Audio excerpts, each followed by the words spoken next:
empty-handed, but not forsaken. I've been set free. I've been set free. Amazing grace, how sweet the sound that saved a wretch like me. Oh, I once was lost, but now I am found. Was blind, but now I see. Oh, I can see it now. Oh, I can see the love in your eyes. Lay yourself down, raising up the broken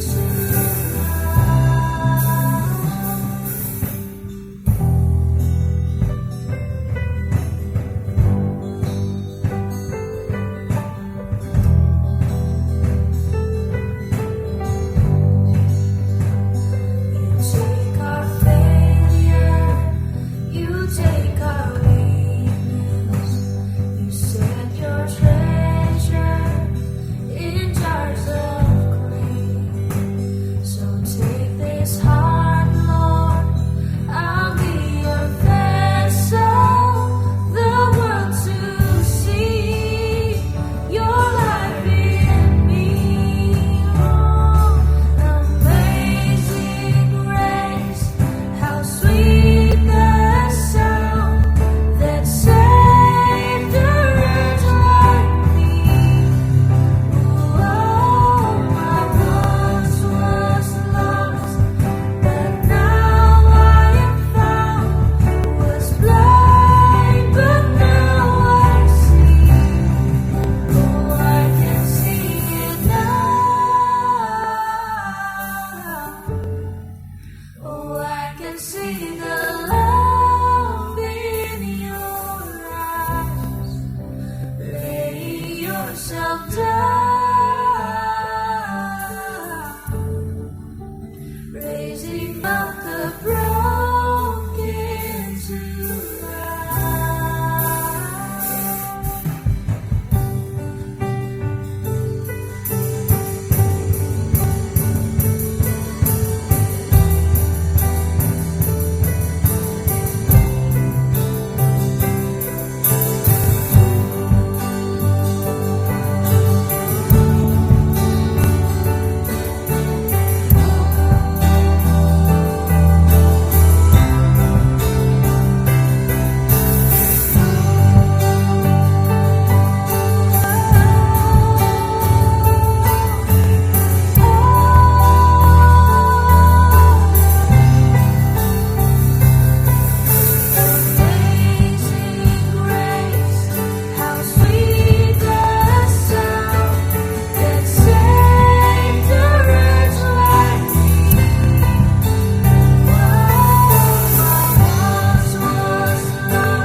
the saints' communion, and in your holy church.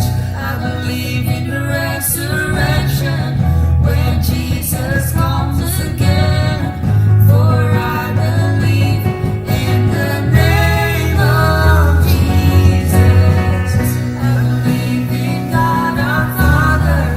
I believe in Christ the Son. I believe in the Holy Spirit. Our God is three in one. I believe in the resurrection, that we will rise again. For I believe in the name of Jesus. Yes, I believe in the name of Jesus.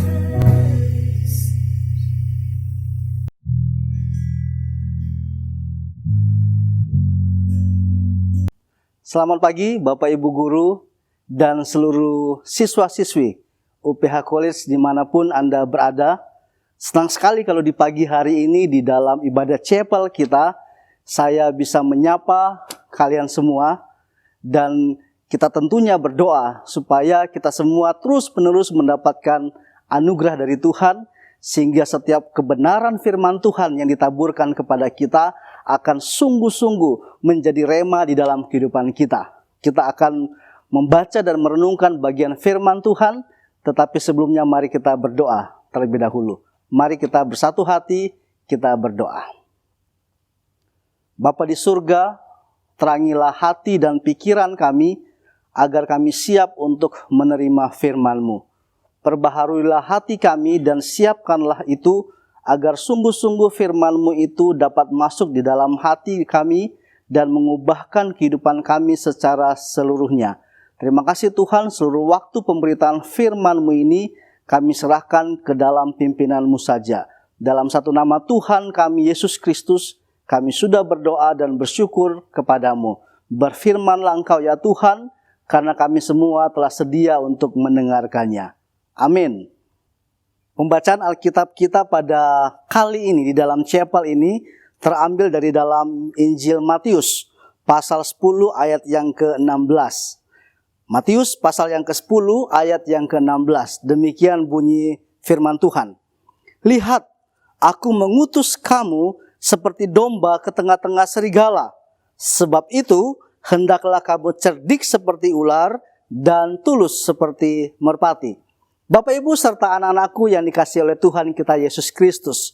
Konteks dari pembacaan Alkitab kita yang tadi saya sudah bacakan adalah suatu titik peristiwa di mana Tuhan Yesus kemudian setelah sudah memperlengkapi para murid-muridnya, baik itu dengan pengajaran dan juga dengan kuasa, Tuhan Yesus kemudian mengutus setiap daripada murid-muridnya itu untuk pergi menjangkau jiwa, untuk pergi memberitakan Injil Kerajaan Allah, untuk pergi membawa firman Tuhan kepada orang-orang lain, terutama khususnya ke kalangan orang Israel.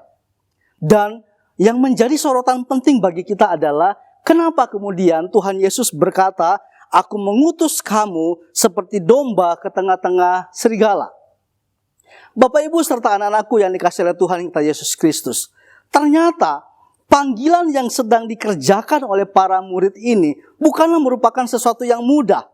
Mereka merupakan para nelayan yang kebanyakan dari mereka itu latar belakang pendidikannya standar-standar saja, biasa-biasa saja. Mereka bukan orang yang secara masuk di dalam lingkungan akademik, studi Yahudi yang dalam, yang terpelajar. Mereka bukan orang yang terbiasa dengan ilmu-ilmu agama. Mereka bukan orang yang terbiasa untuk berdiri di depan orang lain untuk menyampaikan firman kepada mereka. Justru yang terjadi adalah kebalikannya. Mereka adalah orang-orang nelayan yang sederhana, yang tinggal di pinggir danau Galilea, dan kebanyakan dari mereka menghabiskan sebagian besar hidupnya di tengah-tengah danau untuk menangkap ikan. Yang menjadi persoalan penting adalah kenapa kemudian Yesus berkata, sama seperti domba ke tengah-tengah serigala, demikianlah aku mengutus kamu. Ternyata masalahnya adalah Mereka harus berhadapan dengan orang-orang Yahudi, dengan orang-orang terpelajar, dengan para pemuka-pemuka agama, dengan orang-orang Israel yang tentu saja menolak akan berita yang mereka sampaikan. Mereka harus berhadapan dengan orang-orang lain yang punya kemampuan Taurat Perjanjian Lama yang begitu dalam, dan mereka harus menghadapi perdebatan dengan orang-orang ini. Mereka harus berhadapan dengan orang-orang Israel lainnya, dengan segala kesibukan mereka, dengan segala pride yang ada di dalam diri orang-orang itu. Dan para nelayan-nelayan ini harus berhadapan dengan itu semua. Belum lagi kalau kita baca di dalam konteks sebelumnya, jauh sebelumnya di pasal 7, Yesus berkata bahwa mereka harus berhadapan dengan nabi-nabi palsu. Nah, Bapak, Ibu, dan anak-anakku yang dikasihi oleh Tuhan kita Yesus Kristus, inilah yang menjadi penanda kenapa kemudian Tuhan berkata, aku mengutus kamu seperti domba ke tengah-tengah serigala. Mereka akan ditempatkan di tengah-tengah situasi yang tidak mengenakan. Mereka akan berada di tengah-tengah konteks panggilan mereka yang sulit. Bahkan gambaran Yesus menunjukkan kepada kita betapa kesulitan yang harus mereka alami itu. Di bagian dari firman Tuhan ini, Yesus berkata bahwa mereka akan ditolak. Mereka akan dikucilkan, bahkan tidak jarang beberapa di antara mereka harus menghadapi tantangan dibunuh. Nah, apa yang menjadi keterkaitan dengan pembacaan dengan chapel kita pada hari ini? Bapak, Ibu, guru, serta anak-anakku yang dikasihi oleh Tuhan kita Yesus Kristus. Kita sedang berada di tengah-tengah kondisi yang unik. Kita semua sadar bahwa pandemi masih terus berlangsung. Tetapi berapa banyak di antara kita yang kemudian ketika melihat keluar, kita mulai merasa bahwa kenapa saya harus bertahan dalam kondisi terus di rumah? Kenapa enggak sekolah saja? Kita kumpul bersama-sama di sekolah. Kenapa kita harus menjalankan pembelajaran online seperti ini? Dan bukankah ketika kita berhadapan dengan begitu banyak pengetahuan yang berseliweran di media sosial, tidak jarang kita harus menjumpai bahwa kita berhadapan dengan kebenaran-kebenaran yang palsu di luar sana. Jangan lupa, kita sekarang sedang berada di era post-truth, di mana ada begitu banyak kebohongan-kebohongan di luar sana. Bahkan ada begitu banyak orang atas nama prank berusaha untuk mencari follower yang sedemikian banyak, yang akhirnya yang mereka lakukan adalah membawa sampah kepada orang lain dengan alih-alih dibungkus dengan rapi untuk menjadi sumbangan kepada orang lain. Ini adalah suatu tindakan-tindakan di mana kita sedang berada di zaman yang seperti ini. Dan di era yang seperti ini, tidak jarang kita juga ingin menjadi seperti itu. Tidak jarang kita punya keinginan untuk mengimitasi akan hal-hal yang salah seperti itu. Yang menjadi tantangan kita, seperti tema sekolah kita pada tahun ini, breakthrough. Terobosan seperti apa yang harus kita lakukan? Hal-hal seperti apa yang akan kita lakukan di sepanjang tahun ini, di sepanjang perjalanan kehidupan kita, untuk menunjukkan bahwa kita punya terobosan yang berbeda. Kita punya kualitas hidup yang berbeda. Kita menjalani hari-hari kita secara durasi waktu dalam perjalanan kronologis mungkin sama dengan yang lain. Kita masing-masing punya durasi waktu yang sama yang diberikan Tuhan kepada semua orang.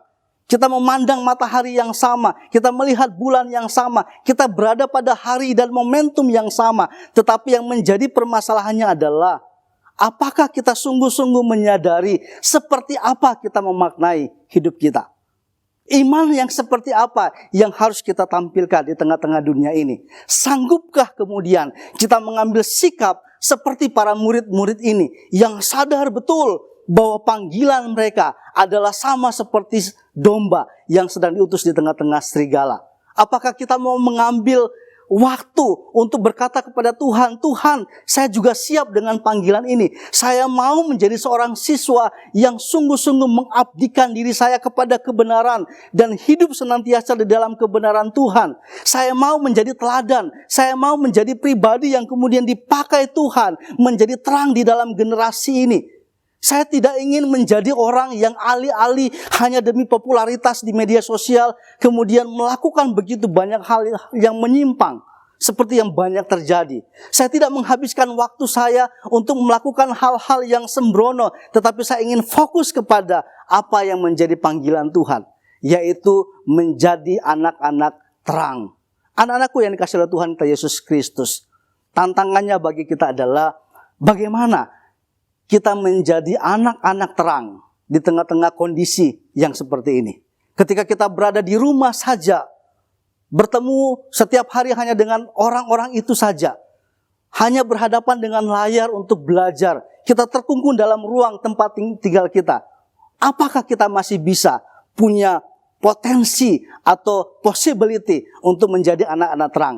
Maka firman Tuhan hari ini akan menjadi penolong bagi kita. Bagaimana caranya supaya iman yang kita miliki terus-menerus menjadi iman yang menembus batas. Seperti tema firman Tuhan hari ini, iman menembus batas. Kiranya firman Tuhan ini yang nantinya kita akan sama-sama nikmati akan menolong kita untuk punya iman yang menembus batas di tengah-tengah kesulitan yang kita hadapi. Bapak, Ibu guru dan para siswa yang saya kasihi dalam Tuhan kita Yesus Kristus. Hidup kita ini selalu akan berhadapan dengan tantangan. Ketika kita menjalani hari-hari kita, seolah-olah tidak ada momen di mana hidup ini bisa berjalan dengan mulus dan sedemikian lancar. Tuhan Yesus bahkan sudah menjelaskan kepada kita, sama seperti Ia mengutus para murid-muridnya seperti domba di tengah-tengah serigala, maka demikian juga halnya dengan realitas kehidupan kita. Kita selalu akan menghadapi berbagai macam tantangan, ada kendala, ada hambatan, entahkah yang sifatnya dari dalam diri kita maupun yang berasal dari luar kehidupan kita. Yang menjadi persoalannya di sini adalah, poin pentingnya adalah apa yang harus menjadi terobosan dalam kehidupan kita. Sikap breakthrough seperti apa yang harus kita lakukan di dalam kehidupan ini. Firman Tuhan pada hari ini mau menjelaskan kepada kita sebagai jalan keluar pertama yang saya simpulkan di sini dalam sebuah kalimat. Terus pandang juru selamatmu. Hidup yang penuh dengan tantangan ini tidak mungkin kita elakkan. Tidak mungkin kita lari daripadanya. Kita akan terus berhadapan dengan berbagai macam hambatan. Tetapi yang menjadi persoalannya adalah ke arah mana atau apa yang menjadi orientasi dari hidup kita. Siapa yang kita pandang? Apakah kita memandang masalahnya atau kita pandang kepada juru selamat kita? Bagian teks firman Tuhan yang tadi sudah kita bacakan berbunyi demikian. Lihat, aku mengutus kamu seperti domba ke tengah-tengah serigala. Tuhan Yesus seolah-olah mau berkata kepada kita bahwa lihat, akulah yang mengutus kamu. Yang menjadi fokus perhatian kita adalah bukan tempat di mana Tuhan mengutus kita. Yang menjadi perhatian kita di sini adalah bukan apa keadaan, permasalahan seperti apa yang sedang kita hadapi. Tetapi yang menjadi persoalan penting di sini adalah apakah kita terus-menerus melihat ke arah Dia yang memanggil kita sebagai juru selamat kita. Lihatlah misalnya berbagai contoh di dalam perjanjian lama. Abram ketika berada bersama-sama dengan keluarganya di negeri Ur, dengan segala kelimpahan, dengan segala kepemilikan yang ia punya, ia dipanggil oleh Tuhan ke suatu negeri yang Tuhan akan tunjukkan kepadanya. Dalam perjalanan waktu yang sedemikian panjang, ia terus berjalan. Imannya diuji. Dia harus menghadapi tantangan. Dia harus menghadapi berbagai masalah. Bahkan masalah yang timbul di dalam keluarganya sendiri. Perpisahan bersama dengan keponakannya. Tetapi yang tidak lupa dipegang oleh Abram adalah terus memandang kepada siapa yang memberikan janji untuk dia pergi ke tempat yang dituju itu. Lihat juga Musa bersama-sama dengan orang Israel. Ketika di hadapan mereka ada laut yang begitu luas. Di belakang mereka ada tentara-tentara Mesir. Dan ketika Tuhan memberikan perintah kepada Musa supaya Musa mengangkat tongkatnya, laut kemudian terbelah. Maka yang terjadi adalah orang Israel tidak lagi melihat kepada kesulitan itu. Mereka berjalan melihat kepada siapa yang menjadi juru selamat mereka. Di dalam bagian Alkitab yang lain, anak-anakku yang dikasihi oleh Tuhan kita Yesus Kristus, misalnya pemazmur, dia dengan jelas berkata kepada kita, aku melayangkan mataku ke gunung-gunung. Dari manakah akan datang pertolonganku? Dia sedang dalam sebuah perjalanan ziarah untuk mencari Tuhan, untuk pergi kepada rumah Tuhan, untuk menyembah berbakti kepada Tuhan. Di tengah-tengah perjalanan itu, dia harus melintasi pergunungan batu, perbukitan batu yang hidupnya sedemikian rapuh dan terancam. Karena bisa saja ada musuh Israel yang dari atas batu-batu itu kemudian menggelindingkan batu-batu besar dan menimpa mereka yang sedang dalam perjalanan ziarah itu sehingga mereka mati semuanya. Tetapi jangan lupa, pemazmur kemudian di dalam tulisannya, di dalam doanya ketika mengiringi perjalanan dia menuju kepada bait Allah, dia berkata, "Pertolonganku datangnya dari Tuhan, pencipta langit dan dunia ini."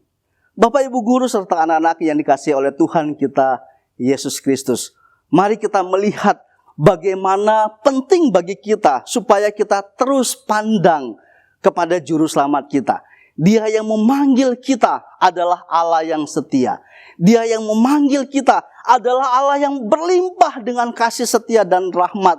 Dia bukan hanya sekedar menjadi Allah yang menggiring kita di air yang tenang, ke rumput yang hijau. Tetapi jangan lupa, dia merupakan juga Allah yang sama yang menyertai perjalanan kita melewati lembah-lembah kekelaman. Allah yang sama itu adalah Allah yang menolong kita untuk memikirkan bagaimana caranya kita bisa melakukan terobosan. Breakthrough seperti apa yang kita bisa lakukan di semester ini. Mungkin beberapa di antara anak-anakku sekalian yang sudah mengalami kebosanan berada di rumah. Mungkin beberapa dari Anda sudah mulai berpikir, sampai kapan akan seperti ini? Lebih baik saya berhenti saja untuk melanjutkan cita-cita saya, untuk sekolah, untuk melanjutkan pendidikan. Mungkin beberapa di antara kita sudah mulai berpikir seperti itu. Kita mulai hopeless dengan keadaan seperti ini. Dengan COVID, dengan pandemi yang seperti ini yang terus kita alami bersama-sama. Sementara mungkin pada sisi yang lain kita melihat bahwa orang-orang yang lain di sana, mereka seolah-olah tidak peduli lagi dengan wabah ini. Mereka pergi ke mall, mereka pergi ke tempat-tempat hiburan, mereka tidak menjaga jarak, mereka tidak pakai masker, dan lain sebagainya. Kita kemudian akan merasa bahwa, ya sudahlah, saya akan ikut saja bersama-sama dengan mereka. Tetapi permasalahan di sini adalah, apakah yang menjadi poin penting dari sudut pandang kita? Ke arah mana kita melihat? Itulah juga yang akan membawa kita kepada akhir yang gemilang. Hanya orang yang berlari dan terus memandang secara fokus kepada titik finish. Hanya orang yang seperti itulah yang akan sampai kepada garis finish dengan penuh kegemilangan. Hanya orang yang terus melihat kepada apa yang menjadi tujuannya, kepada siapa juru selamat yang memanggil dia. Hanya orang yang seperti inilah yang kemudian akan sanggup menjadi sama seperti domba yang diutus di tengah-tengah serigala. Serigala memang hewan yang buas, serigala memang hewan yang menakutkan, yang bisa saja mengancam atau bahkan mencabik-cabik tubuh si domba ini. Tetapi jangan lupa, domba ini adalah domba yang memiliki seorang gembala yang penuh dengan perhatian, gembala yang penuh dengan belas kasihan, gembala yang tidak pernah tertidur dan terlelap seperti kata pemazmur. Ke arah dialah sang gembala itu kita harus terus memandang. Saya ingin mengajak anak-anakku sekalian yang saat ini sedang mengalami permasalahan-permasalahan dalam batinnya. Mari kita terus memandang ke arah dia, gembala juru selamat kita. Poin yang pertama kita, terus pandang juru selamat hidupmu. Bapak, Ibu, serta anak-anakku yang dikasihi oleh Tuhan kita Yesus Kristus. Poin yang kedua yang saya ingin usulkan kepada kita untuk menjadi bagaimana pola atau pedoman bagi kita di dalam menjadi anak-anak terang yang memiliki iman yang menembus batas. Saya ambil dari bagian firman Tuhan yang sudah saya bacakan tadi yang berbunyi sedemikian. Sebab itu hendaklah kamu cerdik seperti ular. Bapak Ibu yang dikasihi oleh Tuhan kita Yesus Kristus serta anak-anakku yang saya kasihi. Ketika kita berbicara tentang bagian firman Tuhan ini, penekanan utama yang hendak disampaikan oleh Tuhan Yesus adalah terletak pada hendaklah kamu cerdik. Mengapa bagian ini menjadi penting? Karena kata hendaklah ini sebetulnya berasal dari bahasa Yunani ginomai, yang di dalamnya ada pengertian suatu tindakan, suatu upaya secara sadar di dalam diri kita untuk berubah menjadi sesuatu yang baru. Kita yang lama kemudian ginomai menjadi sesuatu yang baru. Domba yang tadinya adalah hewan yang bodoh, hewan yang lemah, hewan yang harus digembalakan, Yesus berkata bahwa hendaklah domba kamu menjadi cerdik. Kata ginomai ini memberikan penegasan kepada kita bahwa Allah meminta kita di tengah-tengah konteks dimanapun kita berada, di tengah-tengah kondisi dunia yang terus-menerus mengalami perubahan yang sedang kita jalani, Allah meminta kita atau Allah mendorong kita, bahkan Allah menuntut kita untuk berubah menjadi cerdik.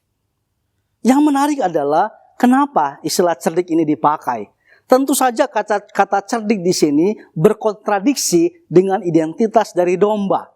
Kita semua tahu bahwa domba itu adalah binatang yang lemah, yang seringkali dalam bahasa Alkitab digambarkan sebagai binatang yang bodoh, binatang yang harus digembalakan secara khusus oleh gembalanya, seekor binatang yang tidak mampu untuk memenuhi kebutuhannya, bahkan untuk makan dan minum, sehingga gembalanya harus menemani dia. Nah, domba yang bodoh ini kemudian dikontraskan oleh Tuhan, dipaksa, dituntut, diperintahkan untuk menjadi cerdik.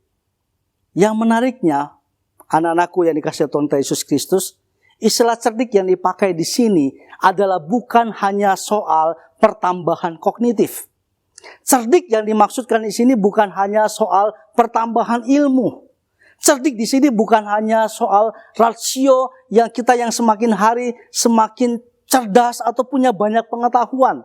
Istilah cerdik di sini bukan hanya soal bicara tentang kemampuan untuk kreatif, tetapi cerdik di sini berbicara tentang bijaksana seturut dengan kebenaran Tuhan. Dengan perkataan lain, firman Tuhan bagi kita di pagi hari ini mau menunjukkan kepada kita bahwa Tuhan tahu kita akan berada dalam konteks hidup yang terus-menerus berubah. Perubahan itu adalah sebuah keniscayaan.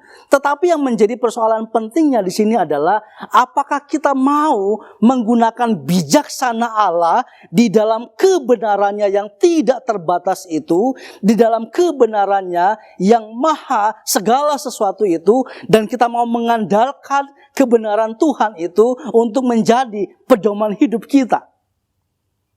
Tantangannya ada di sana. Tantangannya adalah bagaimana kemudian kita menempatkan rasio kita di dalam kebenaran Tuhan. Tantangannya adalah bukan hanya sebatas kita mendapatkan ilmu pengetahuan, terus-menerus belajar dan seterusnya. Tetapi bagaimana kita memanfaatkan semua itu dan kemudian mengintegrasikannya di dalam kebenaran Tuhan. Hanya orang yang berpegang kepada kebenaran firman Tuhanlah yang kemudian hidupnya itu akan terjamin. Hanya orang yang terus-menerus mendekatkan dirinya kepada kebenaran firman Tuhan ini, yang tahu ke arah mana dia akan berjalan. Bukankah pemazmur juga berkata bahwa firman Tuhan itu adalah pelita dan suluh dalam perjalanan hidup kita? Kita mungkin akan menjalani hari-hari yang penuh dengan misteri. Kita tidak tahu kapan wabah ini akan berakhir. Kita tidak tahu kapan kita akan bisa bersekolah lagi seperti biasanya. Kita tidak tahu berbagai macam hal. Kita tidak tahu masa depan kita. Kita tidak tahu apa yang terjadi di dalam 5, 10 menit, 15 tahun di depan kita. Tetapi yang menjadi persoalannya bukan pada hal durasi waktu itu. Tantangannya adalah apakah kita kemudian konsisten untuk memegang kebenaran firman Tuhan. Orang yang memegang firman Tuhan itulah orang yang cerdik. Kata cerdik yang digunakan di sini adalah bicara tentang bijaksana Tuhan. Bijaksana Allah di dalam seluruh kebenarannya. Dan Tuhan berkata, memang aku mengutus kamu sama seperti domba ke tengah-tengah serigala. Dan oleh karena itu, kamu harus berubah menjadi cerdik. Untuk menjadi seorang yang benar-benar hidupnya terintegrasi dengan kebenaran. Walaupun memang pada bagian frase selanjutnya ada muncul kata ular, ada muncul kata merpati di sana, itu bukan persoalannya karena memang Tuhan sengaja menggunakan binatang-binatang yang menjadi analogi apa yang menjadi kebudayaan orang Israel atau para murid-muridnya pada saat itu. Kalau mungkin dalam konteks Indonesia, Tuhan akan berkata, hendaklah kamu cerdik seperti kancil. Jadi persoalannya bukan pada binatangnya, ular atau merpatinya. Persoalannya adalah apakah kita mau menjadi, apakah kita mau untuk berubah, untuk terus-menerus menggenggam kebenaran firman Tuhan itu di dalam hidup kita. Ada banyak hal yang harus kita persiapkan di dalam hidup kita. Ada banyak hal yang harus kita tambahkan di dalam pengetahuan kita. Ada banyak hal yang harus kita isi di dalam pikiran kita. Tetapi yang menjadi tantangan persoalan yang paling esensial adalah apakah di atas segala sesuatu itu kita menggenggam kebenaran firman Tuhan. Tantangannya adalah hanya orang yang menggenggam firman Tuhan akan juga setia menggenggam janji-janji Tuhan. Hanya orang yang dengan setia menggenggam akan kebenaran firman Tuhan ini akan terus membiarkan dirinya digenggam oleh Allah, dirangkul erat oleh Allah untuk menjalani hidupnya seperti yang Tuhan inginkan. Hanya orang-orang yang tahu bahwa dirinya sedemikian rapuh dan membiarkan dirinya terus dipenuhi oleh kebenaran Allah, seolah-olah digenggam oleh kebenaran Allah ini, digenggam oleh firman Allah ini, maka hidupnya akan terus-menerus menempuh dan bahkan melampaui batas-batas. Kita semua merupakan anak-anak terang. Tuhan telah memilih kita, telah menebus kita. Dan Tuhan bahkan tahu di dalam konteks mana kita itu Tuhan tempatkan. Tuhan tahu area-area kelemahan kita. Tuhan tahu area-area di mana kita harus terus bergumul di dalamnya. Yang menjadi tantangannya adalah apakah kita mau membiarkan diri kita terus-menerus menggenggam kebenaran firman Tuhan itu. Hanya orang-orang yang menggenggam firman Tuhan yang hidupnya akan ada dalam perjalanan yang diterangi oleh firman Tuhan itu sendiri. Bapak, Ibu, serta anak-anakku yang dikasihi oleh Tuhan kita Yesus Kristus. Poin ketiga yang saya ingin usulkan untuk kita lakukan di dalam bagaimana caranya kita melakukan terobosan iman di dalam konteks dan kondisi seperti yang kita alami saat ini adalah saya sebut dengan terus pantaskan dirimu menjadi semakin serupa Kristus. Tadi di dalam pembacaan Alkitab yang sudah kita baca dan kita simak, ada bagian yang terakhir yang berbunyi seperti ini. Sebab itu, hendaklah kamu cerdik seperti ular dan tulus seperti merpati. Tadi saya sudah menjelaskan mengenai kata hendaklah yang mengikat dua frasa di sana, yaitu hendaklah kamu cerdik seperti ular, yang kedua tulus seperti merpati. Nah, poin yang ketiga ini, terus pantaskan dirimu menjadi semakin serupa Kristus. Saya ambil pada frasa yang terakhir. Tetapi hendaklah kamu tulus seperti merpati. Jangan lupa bahwa kata hendaklah di sini dari kata Yunani ginomai yang menunjukkan kepada kita suatu tindakan di mana kita harus terus-menerus mengalami perubahan. Perubahan seperti apa yang diinginkan oleh firman Tuhan di sini? Yaitu terus-menerus berubah untuk memiliki identitas, memiliki karakter yang sama seperti Kristus. Firman Tuhan menegaskan kepada kita bahwa di tengah-tengah kondisi di mana kita ditempatkan seperti domba di tengah-tengah serigala, maka yang harus kita kenakan di dalam diri kita adalah memiliki hidup, memiliki kualitas karakter diri yang semakin serupa dengan Kristus. Yang saya simpulkan secara sederhana di sini, salah satunya adalah berintegritas. Bapak, Ibu guru, serta anak-anakku yang dikasihi oleh Tuhan kita, Yesus Kristus.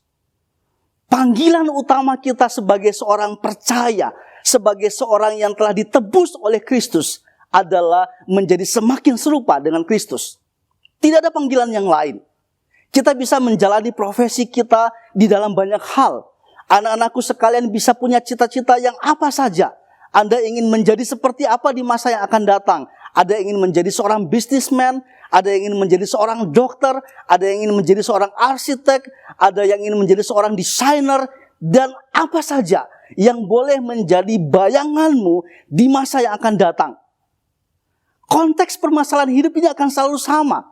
Yang menjadi permasalahan mendasarnya adalah apakah Tuhan mendapati hidupmu tetap di dalam integritas Kristus. Ini permasalahan yang penting. Anda boleh berada di mana saja, ditempatkan dalam kondisi apa saja. Tetapi yang menjadi tantangannya adalah apakah hidup kita terpelihara di dalam integritas Kristus. Itu poin yang penting di sini. Firman Tuhan berkata kepada kita, hendaklah kamu menjadi tulus. Menjadi memiliki karakter sama seperti Kristus. Karena hanya dengan itulah kita bisa memenangkan dunia ini. Ingat, Kristus tidak memenangkan dunia ini dengan cara berperang. Kristus tidak memenangkan dunia ini dengan cara menjadi artis yang populer, yang kemudian melakukan tindakan akrobat, lompat dari hubungan bait Allah, memperlihatkan kuasanya, mengubah batu menjadi roti. Tidak. Yang Yesus lakukan adalah dia merendahkan dirinya serendah-rendahnya, menjadi seperti seorang hamba yang menderita, bahkan sampai mati di atas kayu salib. Bapak Ibu yang dikasihi oleh Tuhan kita Yesus Kristus, pada akhirnya jangan lupakan 3 poin yang saya usulkan pada hari ini. Di dalam chapel kita yang diberkati oleh Tuhan kita, ingatlah bahwa untuk memiliki iman yang menembus batas, melewati seluruh tantangan hidup yang harus kita jalani, ingatlah terus akan 3 poin ini. Yang pertama, terus pandang juru selamatmu.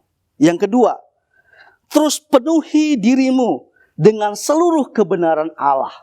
Yang ketiga, terus pantaskan dirimu menjadi semakin serupa dengan Kristus. Hanya dengan cara yang seperti ini, kita bisa menembusi batas-batas kemustahilan di depan kita.